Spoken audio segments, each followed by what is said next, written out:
hier die Möglichkeiten über den Film Zone of Interest sprechen. Der Film sieht das Leben der Familien Hoos direkt neben dem Konzentrationslager auf dem Auschwitz.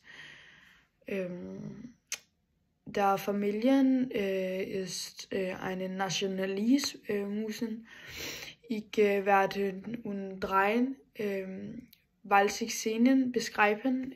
Eins Szene, Hedwig spielt mit dem Kinder in den Garten. Alles sieht normalen aus, aber in dem Hintergrund hören sie Sirenen und Schreien. Zwei Szenen, Rudolf Horst fahren ja zur Arbeit, seinen Aufgabe Jahrdung bestimmt darin, den Massenmordern antworten. Drei Szenen der Familie ist auf Abend und Langten. Man sieht die Gewalt nicht, aber man hören sie. Der Film sieht Gegenstand einen freiheitlichen Familienleben und das Geboren Bos Gleichniban. Hedwig lebt sehr sicher und wohlauf. Sie lebt in das Haus und den Garten. Sie weileist die Augen vor dem, was am Lager passiert.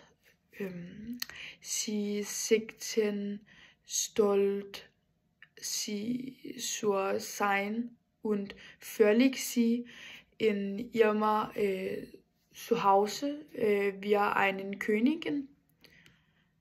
Rudolf ist kalt und emotionlos. Der beschreiben das Torten als seinen Job eines Arbeiten. Der denkt nicht über Moralen oder Schulden nach.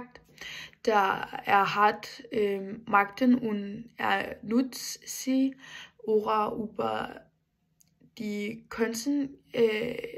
Konsequenzen nicht zu kannten. In der Gartenszene weiß ich auf 30 und 40 für 50 seit Hedwig in dem Garten. Es sieht wunderschön und freundlich auf. Doch im Hintergrund hören die Schullose und das Griechen. Ihre Mutter sagte, es ist ein Paradiesgarten, aber es ist kein Paradies. Direkt hinter der Mauern werden Menschen getötet. Das Zitat sei, wie sie dem Realität unterdunkeln. The Zone of Interest zeigt und den Holocaust auf eine nähere Art und Weise. Wir sehen die Gewalt nicht, aber wir hören sie ständig. Der Film stellt einen wirklich Fragen wie können so es viele Menschen zweifeln und eine Frau Winterleben.